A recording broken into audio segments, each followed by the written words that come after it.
Hello, everyone, and welcome back to the show, the Mac Plays Banjo show, coming at you live. Well, not live, this is pre recorded actually. From the music dungeon, that mystical land of banjos and falling and ceiling and decorative mattresses. A lot of you guys have mentioned the ceiling, which really breaks my heart. It's really sad. I know, guys. I know it's an issue.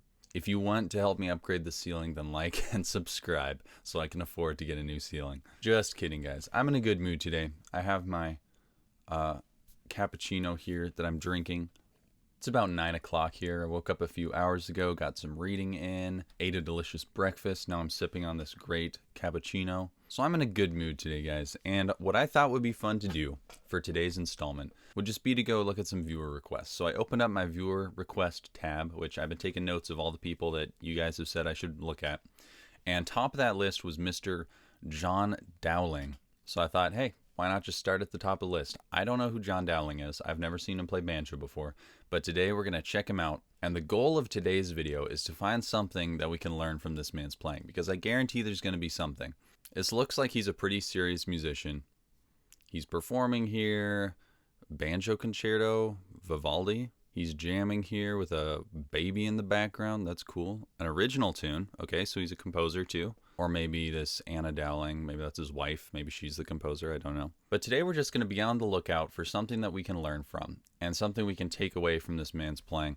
Maybe it's going to be this big old feather that's hanging off his banjo. I've never put a feather on my banjo. Maybe that's why I suck.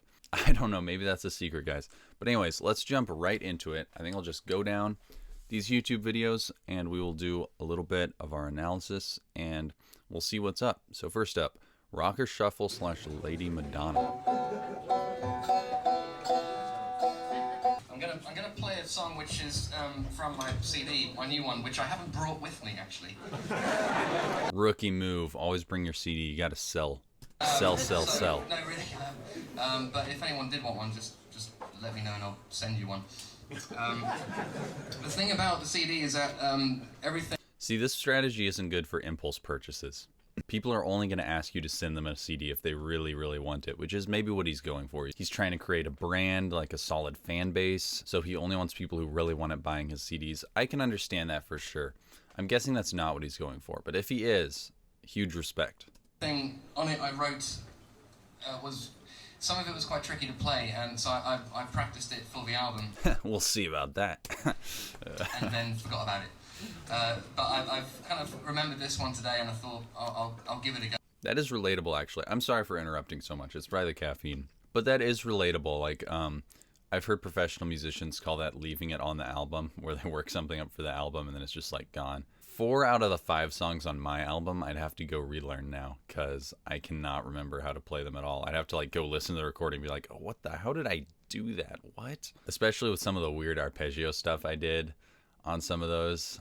That would be probably tricky for me to relearn. I should really tab those out at some point. But yeah, you wouldn't expect that to happen where like you write out a whole piece and you think about pretty much every note and then you record it and you're just like, done.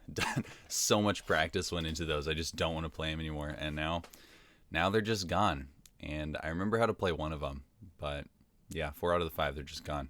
Go check out my album, by the way, if you haven't. It's called Why Not?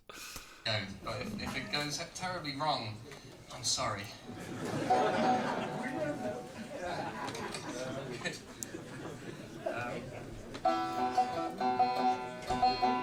Okay, which mic might be on this one? This one? Yeah? No?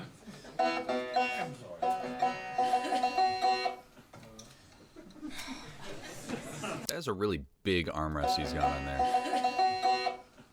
Look how massive this armrest is. It takes up like half the head. Oh my gosh. Oh, I should go full screen. Sorry, guys. Sorry. How long have we got?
That was...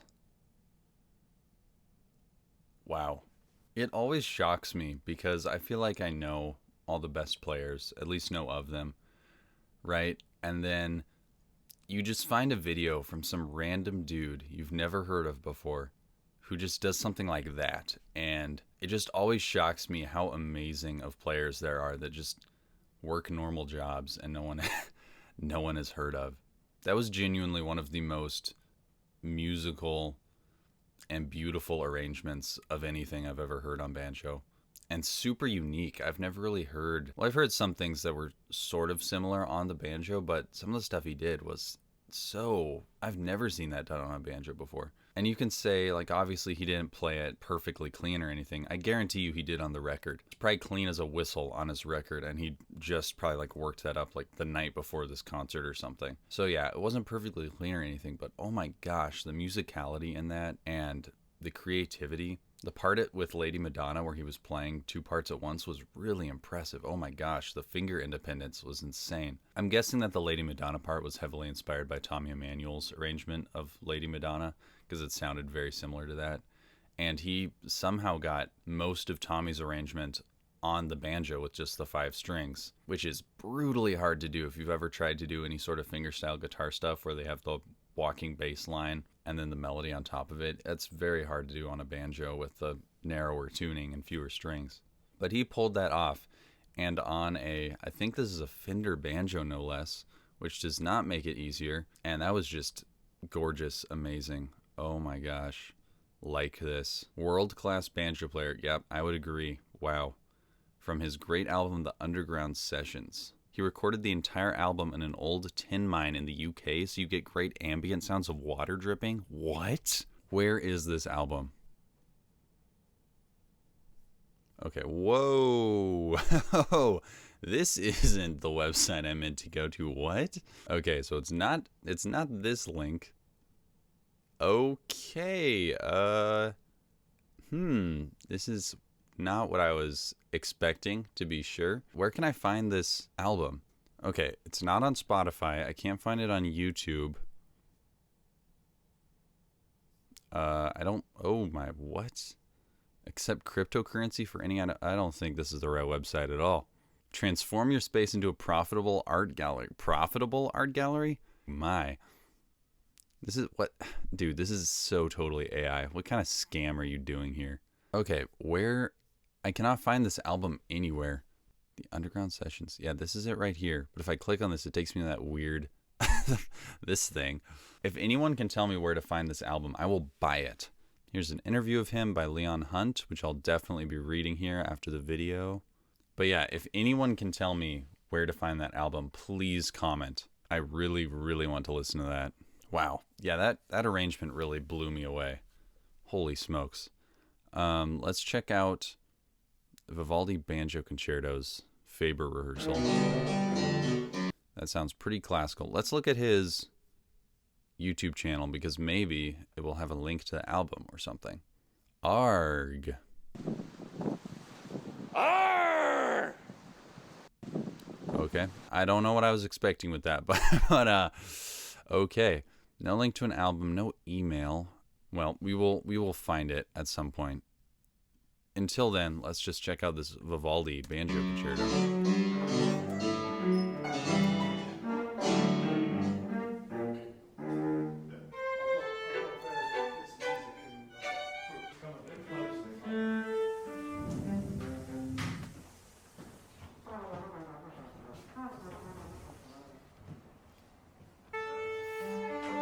This is so nicely filmed. It's great.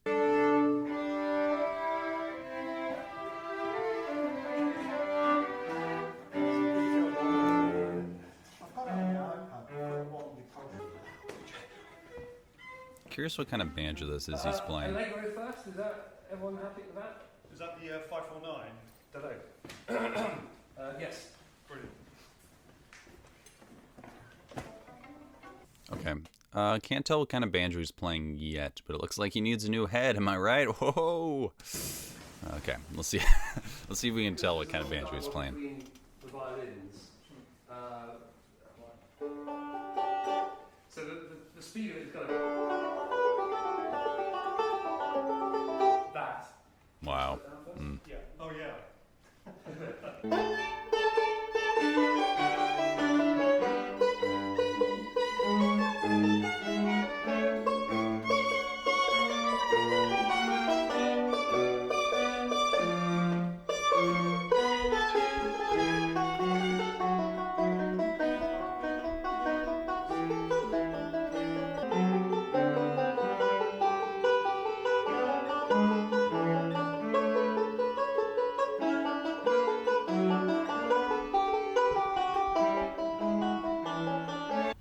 Was it G sharp? This sounds so wrong, and it shouldn't. Not wrong in like a bad way, like they're doing anything wrong. Just like you are not used to hearing a banjo in this context, and so it sounds so out of place and goofy almost.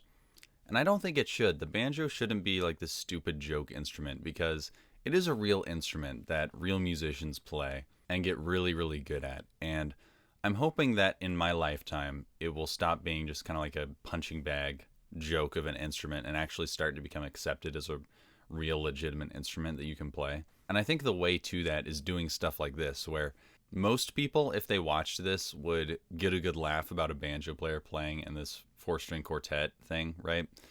But I assume if we just do this enough as banjo players, then it will start to be accepted, and then we can actually not be laughed at all the time, hopefully. Because the timbre of a banjo doesn't have to be garish and just for bluegrass. You can set it up, you can play it in such a way to where it has a really nice timbre that can be used for classical music. If you don't believe me, go listen to Perpetual Motion by Bela Fleck. It sounds really, really good with a lot of classical music and a lot of styles of music besides bluegrass if you know what you're doing. And I really hope that it becomes accepted in classical music, in other styles of music, and kind of gets out of the just bluegrass box, because I think it has so much more to offer than just playing hard driving bluegrass. Obviously that's great, but why would you want to play an instrument that's just confined to one genre? Let's expand it and take over.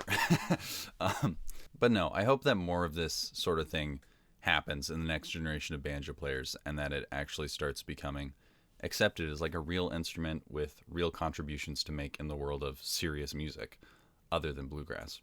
So all I'm trying to say is huge kudos to John Dowling to doing a project like this. And I still want that album really, really badly.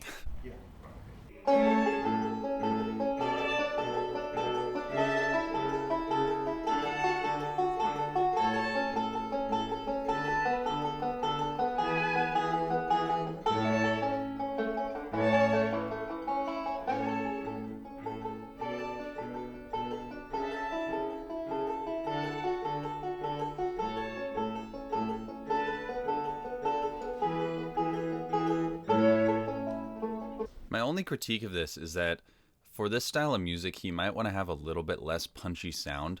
Not that that's like better or anything, but it might fit in more with these instruments if he had less of a twang or a ping in his tone. So maybe if he loosened his head a little bit or moved his hand up closer to the neck, that might have a more classical timbre to it. But, you know, if he likes that, that's great. That would just be my personal preference for it. I think it should be an F natural, not an E. Feels like that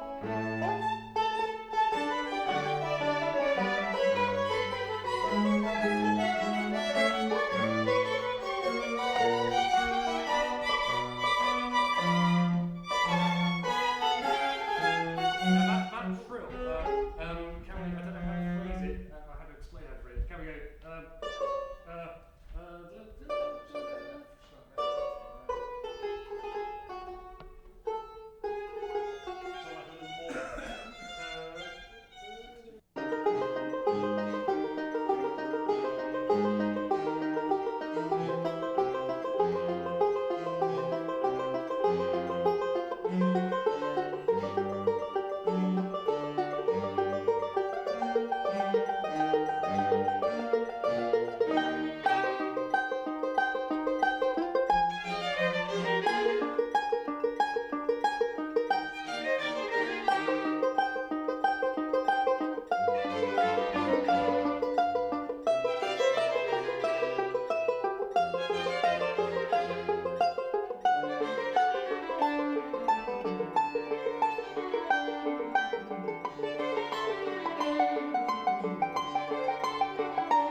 With that segment, it seemed like they kind of had different time feels, if that makes sense. John was very, very metronomic, and then the violins and cello were all kind of moving around in time in the more classical way. Because if you're trained in bluegrass music, there's a lot of just instinct in you to really, hit the groove hard and even push on it quite a bit. They don't really do that in most music like this, to my understanding. There's a lot more leeway with the time, with like rubato and things like that.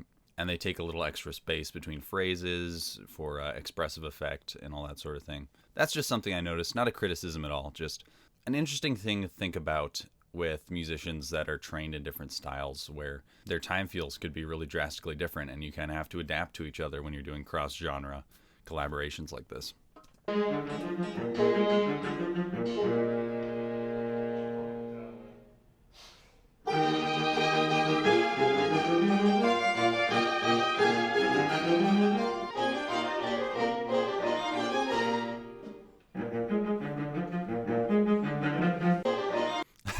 I love how the harpsichordist is just hitting the one note. Like, watch this guy.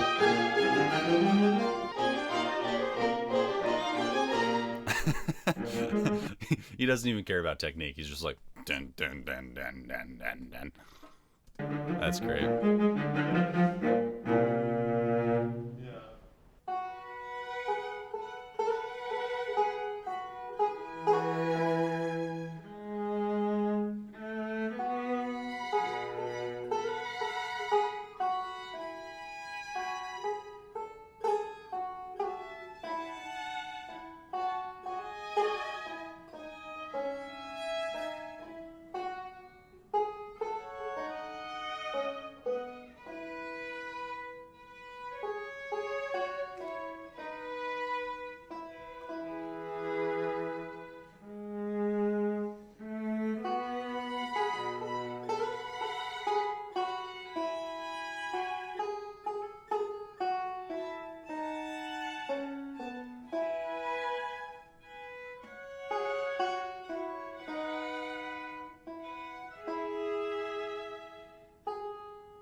Beautiful. They really nailed that ending. Wow.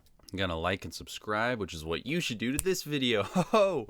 Nah, I'm just kidding. Dislike and block the channel. That's what you should do. No, I'm kidding. Alright, I have been recording for quite a while, but I really don't want to call it yet, because I just love this dude's playing so much. I just want to keep watching it. Tony Trishka demos a Cornish banjo company banjo. Does John make the Cornish banjo company banjos? I'm guessing he does, because this is on his channel, and I saw another video of him showing like how to plane down a neck and stuff.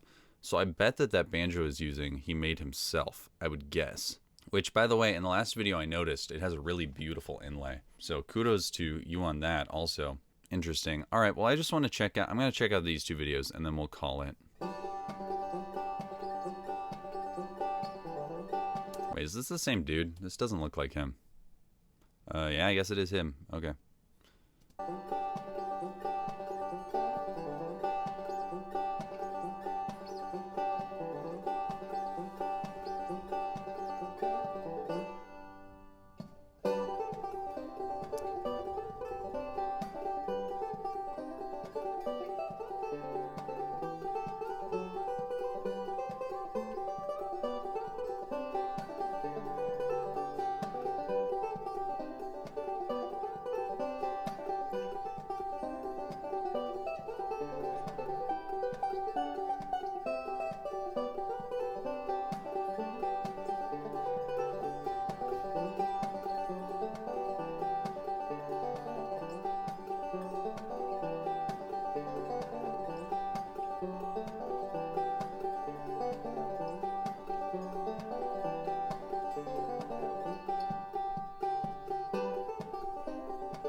my gosh.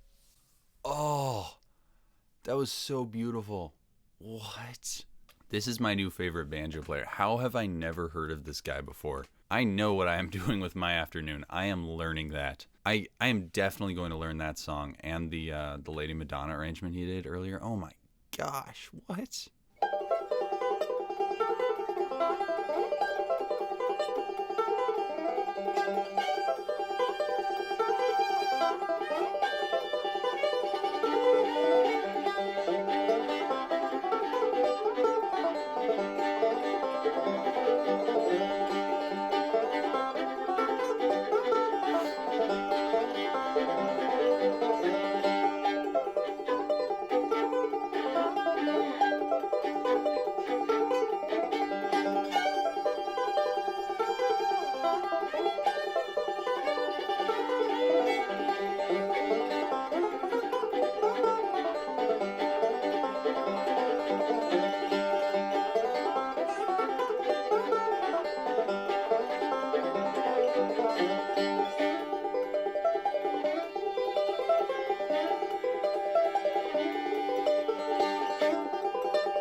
Wow.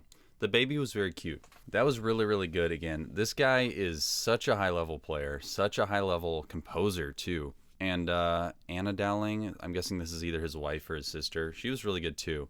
Wow. Gorgeous. Okay, I know this is going to be a long video, but I have to check out this video as well. It's only 3 minutes long, so it won't add too much time, but I just love this dude's playing. Oh my gosh, this guy's great.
I am so glad that this guy exists.